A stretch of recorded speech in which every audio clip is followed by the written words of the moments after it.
After LaVoy Finicum was killed by the FBI and Oregon State Police, it was revealed in court that Mark McConnell was secretly working for the FBI.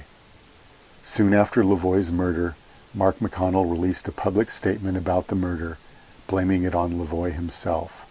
"I will show that Mark McConnell is much more than just an informant, and he was part of an FBI Psyop to spread false information about LaVoy's murder." Well, since I can't sleep, might as well go ahead and do this video. As many of the rumors and nonsense of flying, I gotta say I'm impressed with some of the asinine comments I'm seeing by a bunch of people that never hear. But this is what happened. Today we were heading to a meeting up in John Day, and myself and Buddha, Ammon, were in my Jeep. LaVoy Finicum's truck had LaVoy, Ryan Payne, Ryan Bundy, Shauna Cox, and 18-year-old girl that I won't disclose her name. We were riding up 395.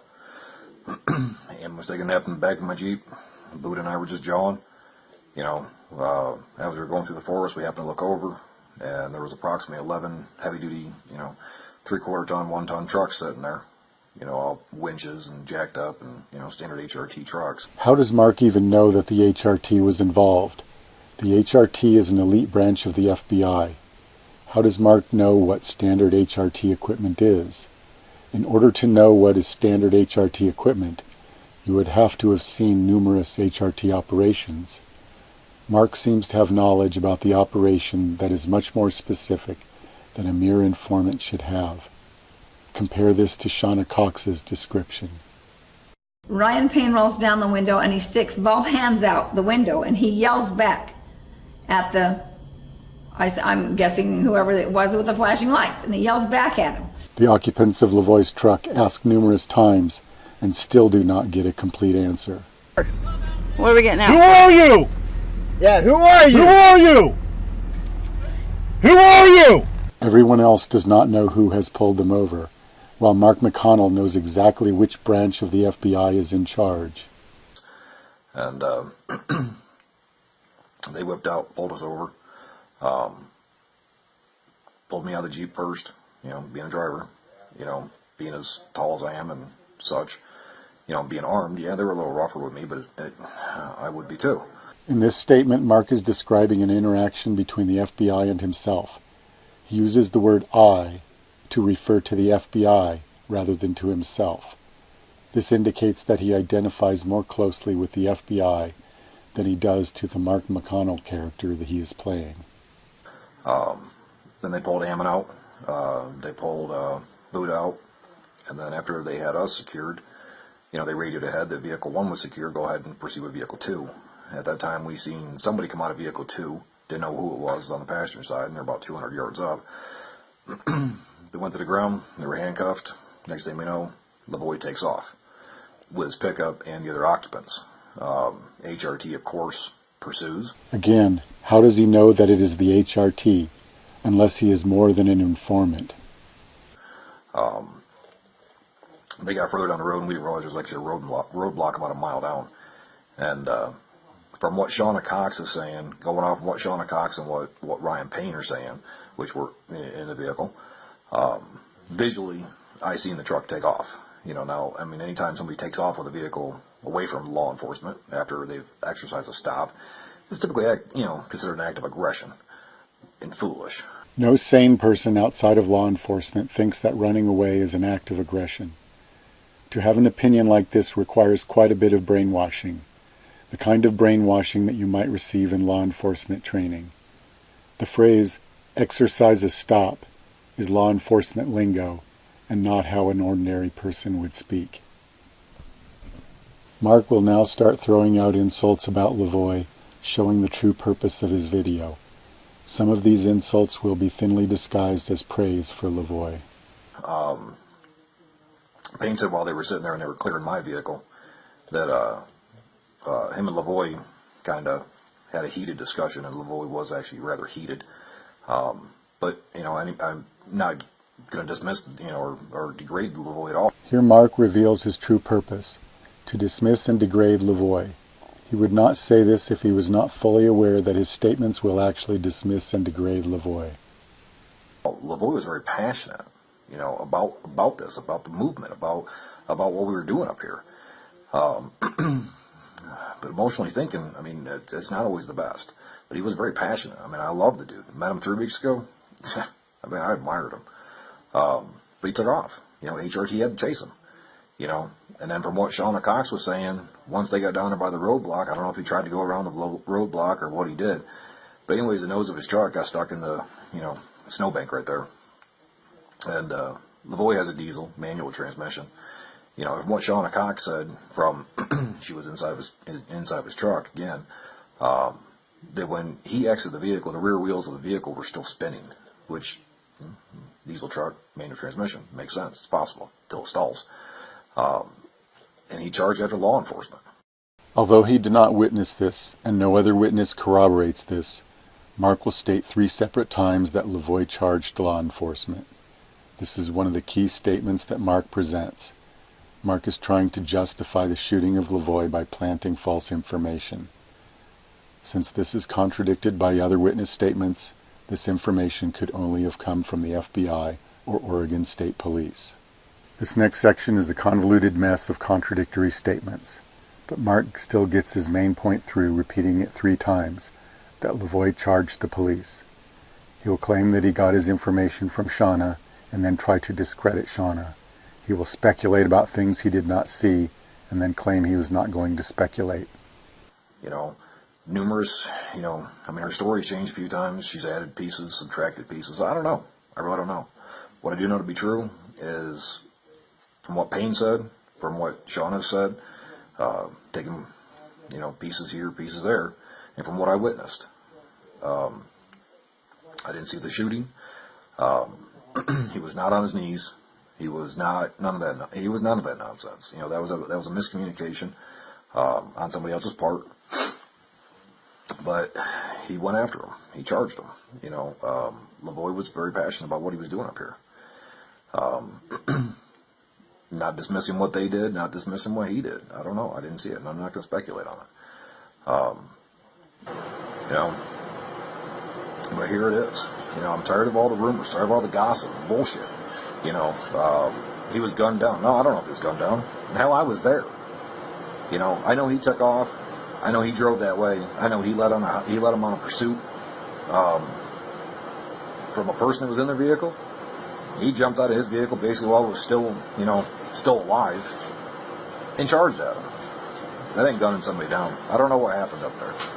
But you know something? I was up here while all the rest of you weren't. So don't put speculation out there. Don't put nonsense out there. The rest of the guys are still in custody. I'm out. Now Mark's statements will be compared to the FBI video. And he charged after law enforcement. But he went after him. He charged him. He jumped out of his vehicle basically while it was still alive and charged at him. Stay down. Stay down. Stay down.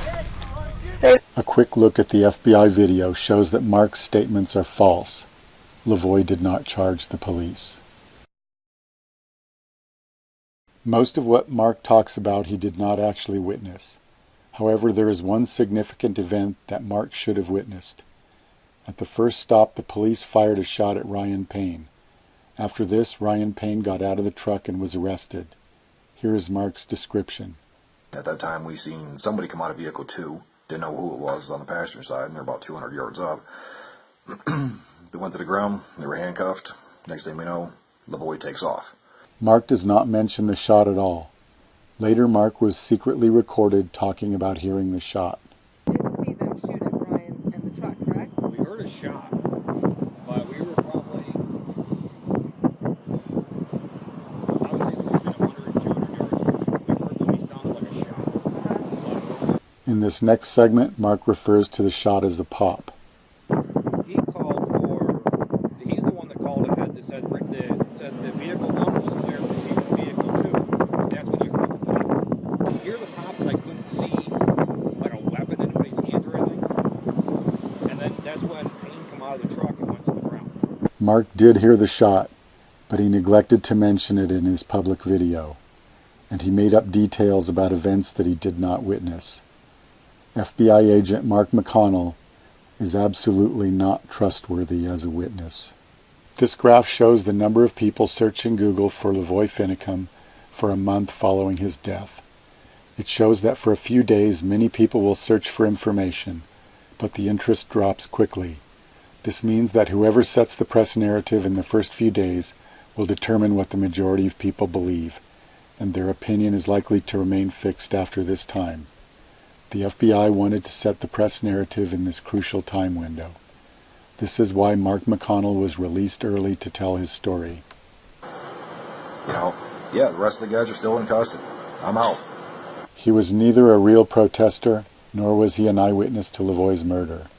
However, as long as this was not revealed until after the crucial time window, the FBI would be able to push a false narrative without people realizing where it came from.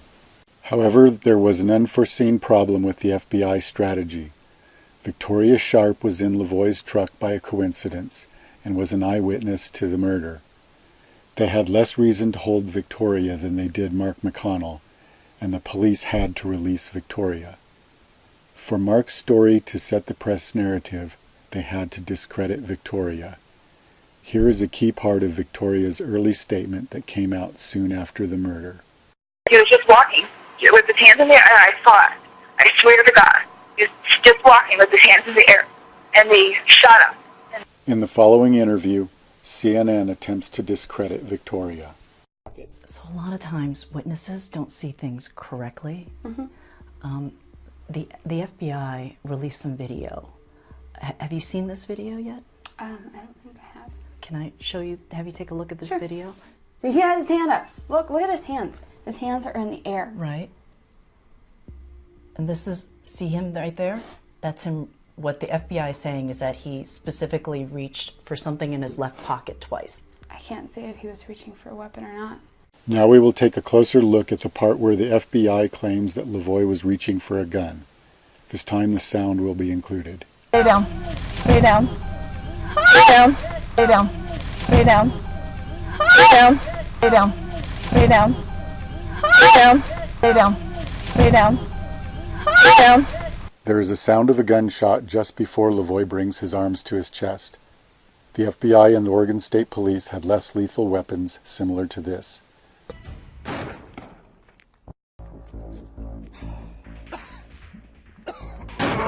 The sound of this weapon is very similar to the gunshot in the video, and LaVoy's reaction is also similar to the test subject in this video.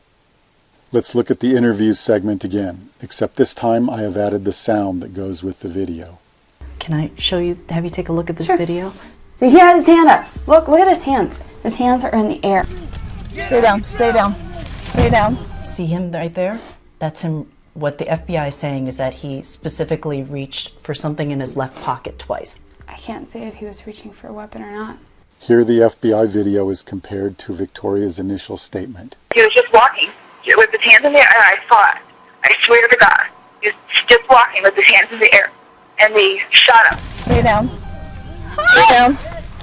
Stay down. Victoria witnessed the murder, and Victoria's statements match the FBI video. Mark McConnell's statements do not match the FBI video.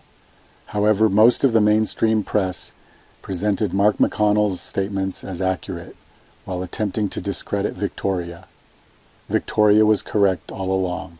When conducting a false flag terror event, it is common to have a psyop before the incident to prepare the minds of the public to accept the story. Following the incident, there is another psyop to set the press narrative. When these two stories match, people tend to think that nothing is out of the ordinary because events turned out as expected. In this case, the psyop to prepare people's minds was the Tony DeCopel psyop, which planted the ideas that there was an arrest warrant and that LaVoy had a death wish. Both were false. There was no arrest warrant, and the death wish came from Tony, not from LaVoy. And you've got a death wish. I have no death wish. I love life. I have 20 grandkids. Actually, I have 19 and 2 on the way. Okay, 19 and 2 on the way, so Yes. you've got something to live with. I have something to live but you're for. prepared to die. The psyop to set the press narrative after the murder was based upon Mark McConnell's video. His main points were that Mark was a protester who was an eyewitness and that LaVoy charged the police. While charging the police seems consistent with the earlier claim that LaVoy had a death wish, these claims were all false. Mark was not a real protester, he did not witness the murder of LaVoy, and the FBI video clearly shows that LaVoy did not charge the police. I've seen a thing now that, I must be a fat or whatever. No, I'm just smarter than your average retarded bear. I don't know what happened up there. But you know something? I was up here while all the rest of you weren't. I didn't see the shooting, and he charged that to law enforcement, Mark's statements were used by the media to spin the story blaming the murder of LaVoy on LaVoy himself. The mere presence of a psyop to set the press narrative with false information indicates premeditated murder and an elaborate premeditated cover-up of that murder. If the FBI was doing its job and Mark was just an informant, the logical action would be for Mark to remain silent and not blow his cover. Mark's cover as an FBI agent was blown as a result of this psyop. This was a huge price to pay and indicates that this psyop was higher priority than any future informing that Mark could do. This also indicates that killing LaVoy was the priority, because Mark McConnell's ability to act as an informant was sacrificed for the psyop once the primary mission of killing LaVoy was complete. In conclusion, the FBI is responsible for the lies of Mark McConnell. The FBI staged a psyop to present false information to the public for the purpose of covering up the premeditated murder of LaVoy Finicum. Since it is unlikely that the FBI will be indicted for the murder of LaVoy Finicum, the only hope for justice is the lawsuit by Jeanette Finicum. Although I do not speak for Jeanette Finicum, I recommend that decent people donate to her legal fund. You can do this at Jeanette's website, onecowboysstandforfreedom.com.